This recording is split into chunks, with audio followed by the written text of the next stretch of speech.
ఆంధ్రప్రదేశ్ అభివృద్ధికి నాదీ పూచి అంటూ మొదటి నుంచి పనిచేస్తున్నారు. అభివృద్ధికి మార్గనిర్దేశం చేస్తున్నారు. కేంద్రం నుంచి రాష్ట్రానికి ప్రాజెక్టులు తీసుకురావడానికి తన వంతు కృషి చేస్తున్నారు. అవినీతి రక్కసిపై పోరాటం చేస్తూ ప్రజల సంపద ప్రజలకే చేరాలన్న పోరు బాటలో ఆయన ముందు నిలుస్తున్నారు. అధికారాన్ని చేపట్టిన నాటి నుంచి నేటి వరకు ఎప్పుడూ కూడా సంక్షేమమే ఆయనది. నిత్యం ప్రజలకి అందుబాటులో ఉంటూ వారి ఆకాంక్షల మేరకు పాలన సాగిస్తూ ఉన్నారు. ఎన్నికల్లో ఇచ్చిన హామీలు ఏ విధంగా భరోసా ఇచ్చారో అదే విధంగా ఆంధ్రప్రదేశ్లో యువతను మేల్కొల్పే బాధ్యతను కూడా తీసుకున్నారు. పాలనపై పూర్తి స్థాయిలో దృష్టి పెడుతూ ఆంధ్రప్రదేశ్ను నవ్యాంధ్రగా తీర్చిదిద్దే క్రమంలో అలుపెరుగని బాటసారి మన ఉప ముఖ్యమంత్రి వర్యులు శ్రీ పవన్ కళ్యాణ్ గారిని మాట్లాడవలసిందిగా మనవి చేస్తున్నాం.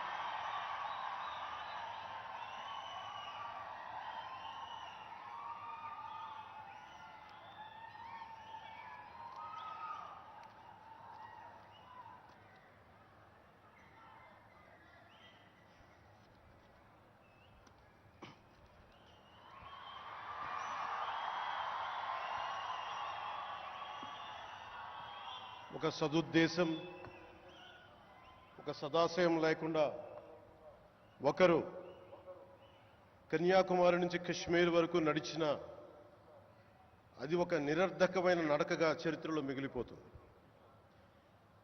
కానీ ఒక సదాశయంతో, ఒక సత్సంకల్పంతో ఇంకొకరు కన్యాకుమారి నుంచి కశ్మీర్ వరకు ప్రజలందరితో మమేకమై వారందరినీ ఏకతాటిపైన నడిపిస్తే అది ఆత్మనిర్భర భారత్ అవుతుంది.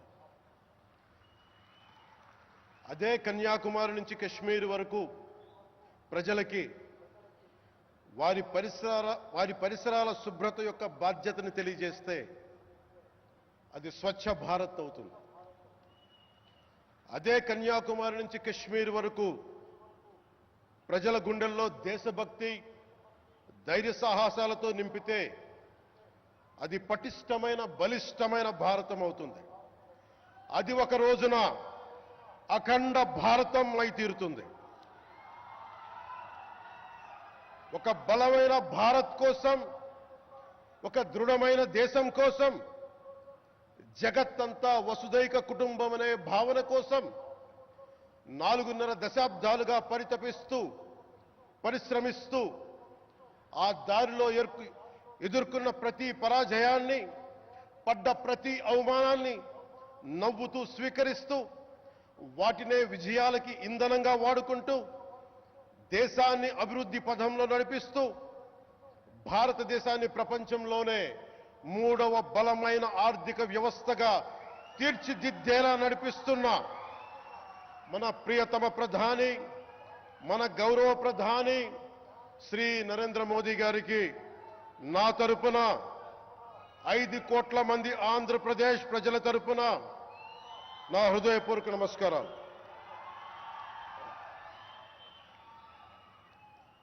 విద్యార్థి నాయకుడిగా రాజకీయాల్లో ప్రవేశించి రెవెన్యూ మంత్రిగా, ఆర్థిక మంత్రిగా మొదలై తెలుగుదేశంకి రథసారథి అయి 4వసారి ముఖ్యమంత్రి అయి తెలుగు ప్రజల్ని అభివృద్ధి పథంలో నడిపిస్తున్న దార్శనికులు, రాజకీయ ఉద్దండులు గౌరవ ముఖ్యమంత్రి శ్రీ నారా చంద్రబాబు నాయుడు గారికి నా హృదయపూర్వక నమస్కారాలు.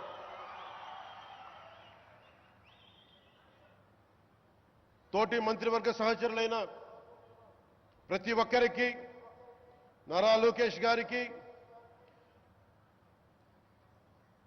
ఎన్డీఏ కూటమి శాసనసభ్యులకి, నాయకులకి, బీజేపీ నాయకులందరికీ పేరు పేరున నా నమస్కారాలు. కార్యకర్తలకి నా హృదయపూర్వక నమస్కారాలు. బీజేపీ నాయకురాలు శ్రీమతి పురంధేశ్వరి గారికి నా హృదయపూర్వక నమస్కారం. మా ఎన్డీఏ కూటమికి 164 అసెంబ్లీ స్థానాలు, 21 మంది పార్లమెంట్ సభ్యులనిచ్చి మమ్మల్ని వారి విలువైన ఓటుతో వేసి గెలిచిన ప్రతి ఒక్కరికి ఆడపడుచులకి, అక్క చెల్లెళ్ళకి, పెద్దలకి, పిన్నలకి, యువతులకి, యువకులకి పేరు పేరున నా హృదయపూర్వక నమస్కారాలు. ప్రజలు ఎన్డీఏ ప్రభుత్వాన్ని నమ్మారు, నిలబడ్డారు.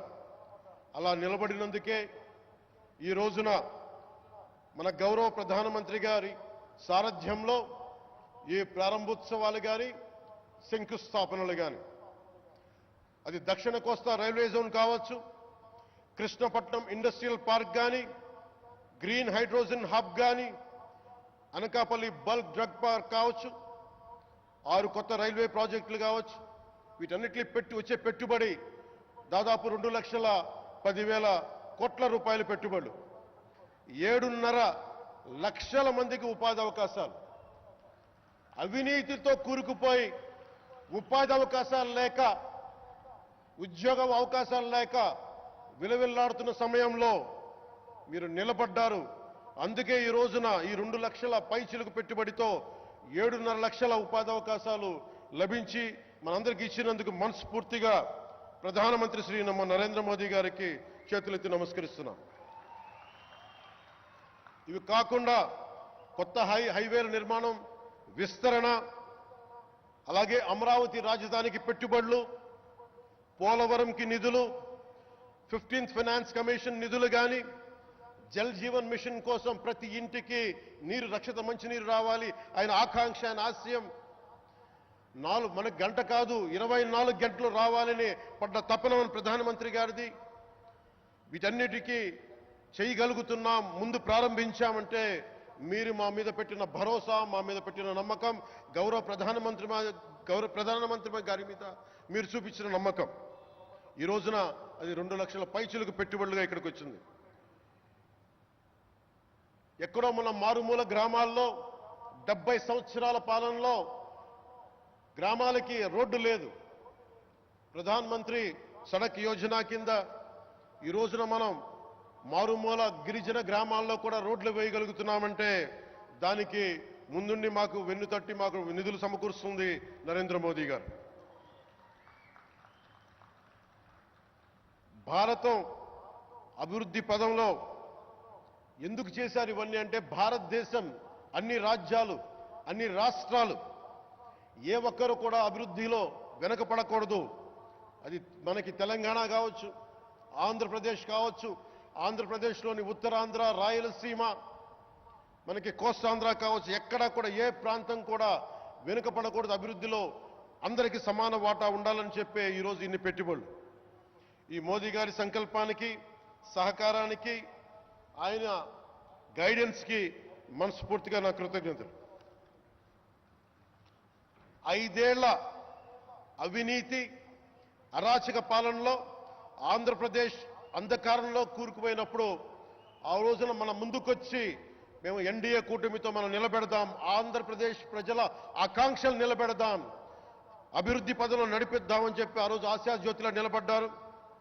అసలు అభివృద్ధికి ఆస్కారమే లేదు ఆంధ్రాకి అనే స్థితి నుంచి అభివృద్ధి అంటే ఆంధ్రానే అని చెప్పుకునేలా గౌరవ ముఖ్యమంత్రి గారి నాయకత్వం, చంద్రబాబు గారి నాయకత్వంలో, ప్రధానమంత్రి గారి నిర్దేశకత్వంలో, వారి సూచనలతో సహకారంతో కేబినెట్ కానీ, మంత్రివర్గ సహచరులు కానీ, ఎన్డీఏ కూటమి ఎమ్మెల్యేలు కానీ, మేమందరం కార్యకర్తలు అందరం కష్టపడతాం. అహిర్నిశలు రేయం భవళ్ళు కష్టపడతాం.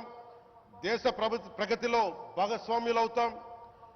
మేము ప్రధానమంత్రి గారికి అండగా ఉంటామని తెలియజేసుకుంటూ, ఆంధ్రప్రదేశ్లో ఉన్న ఆంధ్రాకి వెలుగుతో నింపుతున్న మీ నిండు హృదయానికి నా హృదయపూర్వక కృతజ్ఞతలు తెలియజేసుకుంటున్నాను. మరోమారు మీ అందరికీ ధన్యవాదాలు తెలుపుకుంటూ, నమ్మకం పెట్టారు. మీరు పెట్టిన నమ్మకానికి ఈ రోజున 2 లక్షల పైచిలకు పెట్టుబడులు తీసుకొచ్చారు. ప్రధానమంత్రి గారు ఉండటం వల్ల, సమర్థవంతులైన చంద్రబాబు గారు ఉండటం వల్ల మేమందరం నేర్చుకోవడానికి, పనిచేయడానికి సంసిద్ధంగా ఉన్నాం. సో మీరందరూ ఇదే సహకారం ఇవ్వాలని మనస్ఫూర్తిగా కోరుకుంటూ, ఆ భగవంతుడు, ఆ లక్ష్మీ నరసింహుడు ఈ దేశాన్ని మరింత ప్రగతి పదంలో నడిపించేలా గౌరవ ప్రధానమంత్రి శ్రీ నరేంద్ర మోదీ గారికి దీర్ఘాయుష్ ఇవ్వాలి, ఆరోగ్యం ఇవ్వాలని మనస్ఫూర్తిగా కోరుకుంటూ ఆ లక్ష్మీ నరసింహుడిని వేడుకుంటూ సెలవు తీసుకున్నాను. జై భారత్, జై హింద్.